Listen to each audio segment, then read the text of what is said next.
नमस्कार. महाराष्ट्र टाइम्समध्ये आपल्या सर्वांचं स्वागत आहे. सध्या आपण बघायला गेलं तर FDA मार्फत म्हणजेच अन्न व औषध प्रशासनमार्फत कारवाईचा धडाका लावलेला आहे आयुक्त तुकाराम मुंढे यांनी. आज त्यांनी डेअरी चालकांची बैठक बोलवली होती. आज अन्न व औषध प्रशासन या हेडक्वार्टरमध्ये थोड्याच वेळापूर्वी बैठक संपन्न झालेली आहे. माझ्यासोबत काही डेअरी चालक नाशिकचे आहेत. सर, तुमचं स्वागत आहे महाराष्ट्र टाइम्समध्ये. नमस्ते. तुकाराम मुंढेंचा कारवाईचा धडाका पाहिला तुम्ही, आज बैठक लावली होती, एजेंडा काय होता तो कृपया सांगा. नमस्कार. मी सोमनाथ खरात, नाशिक जिल्ह्यामधून डेअरी पॉवर लिमिटेड ह्या कंपनीचं प्रतिनिधित्व करण्यासाठी मी इथं आलेलो आहे. गेल्या मागील 15 दिवसापासून अन्न व औषध प्रशासनाचे आयुक्त म्हणून श्री तुकाराम मुंढे साहेब यांनी सूत्र हातात घेतल्यापासून बरीच जनजागृती व विविध प्रकारच्या बातम्या माध्यमामधून येत आहेत. तर त्यांनी आज दुग्ध व दुग्धजन्य व्यवसाय करणाऱ्या महाराष्ट्रातील तमाम लोकांना आज आमंत्रित केलेलं होतं की तुम्हाला कोणत्या पद्धतीच्या प्रॅक्टिसेस सुधारावायच्या आहेत, आम्ही कारवाई जो करतो आहे ती कोणत्या बेसवरती करणार आहोत, नक्की दुग्ध व्यवसायामधल्या ज्या काही टर्मिनॉलॉजी आहे किंवा जी काही भेसळ ज्या प्रकारची होते उत्पादकापासून तर एंड कन्झ्युमरपर्यंत कशा प्रकारचं काम करून त्यांना उत्कृष्ट प्रॉडक्ट देता येईल याविषयी त्यांनी अतिशय उत्तमरित्या प्रबोधन आमचं केलेलं आहे. बऱ्याच शंका कुशंका होत्या, त्याही इंडस्ट्रीतल्या लोकांनी मांडल्या आणि त्याचंही पण शंका निरसन त्यांनी केलेलं आहे. आता नक्कीच इंडस्ट्री याच्या पुढाकार घेऊन बदल करेल असं वाटतं. जोरदार कारवाई सुरू आहे महाराष्ट्रभर, त्या संदर्भात काय बोलणं झालं? या कारवाईबद्दल आम्ही सर्व डेअरी ते सगळे काही प्रोड्युसर आहोत ते स्वागत करतो. त्याला काही माल प्रॅक्टिसेस चालू आहेत, म्हणजे जी कारवाई होते ती योग्य आहे, योग्य आहे. कंझ्युमरपर्यंत हा प्रोडक्ट गेला पाहिजे. आम्ही भरपूर साऱ्या डेअरी आहे, आज आम्ही एवढ्या लॅबमध्ये इन्व्हेस्ट करतो, शेतकऱ्यांना प्रबोधन करतो. हे सगळं काही आहे ते दूध चांगल्या रीतीने घेतो आणि त्याच्या कम्पेअरमध्ये जे काही बाकी काही गोष्टी होतात त्या गोष्टींसाठी आम्ही पहिल्यापासूनच या गोष्टीचा विरोध करत होतो आणि साहेबांच्या रूपाने हे चांगलं काही एक महाराष्ट्रासाठी भेटलेलं हत्यार आहे, त्याचा उपयोग आपण या डेअरीसाठी करावा. आम्ही त्यांनाही विनंती केली आणि त्यांचाही चांगला आम्हाला सपोर्ट असणार आहे या गोष्टीमध्ये. आयुक्त बोला की. आयुक्त तुकाराम मुंढे यांनी काय सूचना केल्या आहेत, विशेषतः ज्या कारवाई होत आहेत, काही लोक स्वागत करतायत, काही लोक विरोध पण करतायत, काय म्हटलं? बोला. विरोध करण्याचं कारण नाही किंवा इंडस्ट्रीमधून मला नाही वाटत कोणी विरोध करता आहे. मुद्दा येतोय की कारवाईच्या जे काही मुद्दे आणि टर्मिनॉलॉजी आहे त्याच्यावरती शंका इंडस्ट्रीतल्या लोकांना होत्या.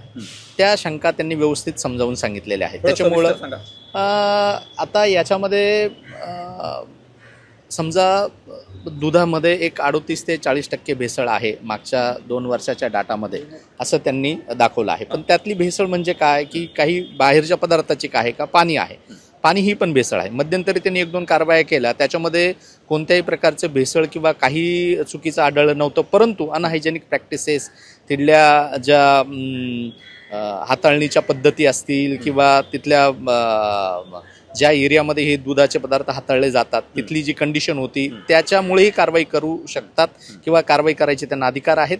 अनहायजेनिक पद्धतीनेही हे सगळे हाताळणी केल्यामुळं ग्राहकांच्या आरोग्याला नुकसान होऊ शकतं. या गोष्टी समजून सांगितल्या. इंडस्ट्रीतल्या सगळ्या लोकांनी नक्कीच त्या मान्य पण केलेल्या आहेत.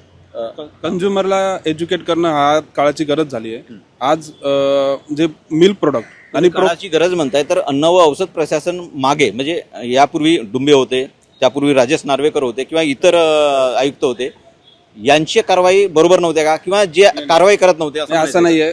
सगळ्याच आयुक्तांनी आजपर्यंत चांगलं काम केलेलं आहे आणि आजही फक्त तुकाराम मुंढेंचीच का होते? पण नाही, तो आता याविषयी आम्ही नाही सांगू शकत. पण आम्ही जे बॅकएंडला काम करतो, आम्ही हे पहिल्यापासून काम चांगलं चालू आहे आयुक्तालयाचं आणि आयुक्तांनी आत्ताही चांगलं काम करताय. पण आता जे कंझ्युमर मध्ये जे एज्युकेशन आहे, म्हणजे प्रोप्रायटरी फूड आणि मिल्क यामधला फरक आहे, हा लोकांनी समजून घ्यावा. ॲज अ मिल्क प्रोड्युसर आमचं थोडं सविस्तर सांगा तुम्ही. म्हणजे ह्याबद्दल माझा मत आहे की आपण सविस्तर बोलण्यासारखा हा विषय आहे, पण खूप मोठा विषय आहे.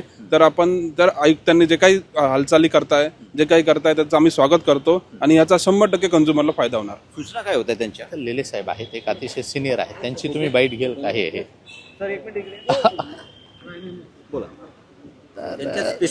सूचना विविध प्रकारच्या दुग्ध व्यवसायामधील दुधाच्या हाताळणी संदर्भात होत्या, दुधाच्या प्रोसेस संदर्भातल्या होत्या, दुधाच्या टिकवण्याच्या संदर्भातल्या होत्या, दुधाच्या ट्रान्सपोर्टेशन संदर्भातल्या होत्या. म्हणजे एक खालच्या छोट्याशा 2 लिटर 5 लिटर दूध घालणाऱ्या शेतकऱ्यापासून एक अर्धा लिटर 1 लिटर विकत घेणाऱ्या ग्राहकापर्यंतच्या या पूर्ण दुधाच्या प्रवासा आणि दुग्धजन्य पदार्थाच्या प्रवासाबद्दल त्यांनी वेगवेगळ्या सूचना केलेल्या आहेत, त्याच्या हाताळणीबद्दल, त्याच्या प्रोसेसबद्दल. काही लोकांनी तोच म्हणतोय, काही लोकांनी आता जसं वर्ध्यामध्ये जी कारवाई झाली गोरस उत्पादनांच्यावर त्यांनी टीका केली आहे, काही लोकांनी स्वागत पण केलं आहे. त्या अनुषंगाने काही म्हटलंय का तुकाराम मुंडेंनी? हा टेक्निकल क्वेश्चन आहे. त्या संदर्भात त्यांनी सांगितलं की तिथे हाताळणीत जरी किंवा हायजेनिकली हँडलिंगमध्ये जरी दोष आढळला तरी कारवाई करायचे त्यांना अधिकार आहेत. शेतकऱ्यांचं नुकसान पण होतंय ना, म्हणजे जर त्या लोकांनी जरी हाताळणी अयोग्य पद्धतीने केली असेल, मात्र शेतकऱ्यांचे नुकसान पाहता अशा प्रकारची कारवाई योग्य नाही असं त्यांचं म्हणणं आहे. ग्राहकांच्या हिताला, एंड कंझ्युमरच्या हिताला, आरोग्याला त्यांनी पूर्णपणे प्राधान्य दिलेलं आहे, एवढंच मी सांगू शकतो. भविष्यामध्ये मोठ्या कारवाई होतील असं काही म्हटलंय? चुकीचं काम करणाऱ्यावर कारवाई होतील हे त्यांनी सांगितलेलं आहे. ओके, दादा म्हणतात चुकीचे जे काम करतील त्यांच्यावरती कारवाई तुकाराम मुंडे यांच्याकडून अपेक्षित आहे किंवा करणार आहेत ते, असं त्यांचं म्हणणं होतं. डेअरी चालकांची आज बैठक झाली अन्न व औषध प्रशासनामध्ये. आयुक्त तुकाराम मुंडे यांनी ही बैठक बोलावली होती. मागील काही दिवसांपासून बघायला गेलं तर जेव्हापासून तुकाराम मुंडे यांनी कार्यभार स्वीकारला आहे अन्न व औषध प्रशासनाचा, त्यानंतर मोठ्या प्रमाणात महाराष्ट्रात कारवाई बघायला मिळते. आज डेअरी चालकांची बैठक झाली, त्यामध्ये सूचना वगैरे केलेल्या आहेत तुकाराम मुंडेंनी. आता आगामी काळामध्ये आणखी काय महाराष्ट्रामध्ये FDA कडून कारवाई होते हे पाहणं महत्त्वाचं ठरणार आहे. मी कुमार टेंबरे, महाराष्ट्र टाइम्स ऑनलाईन, मुंबई.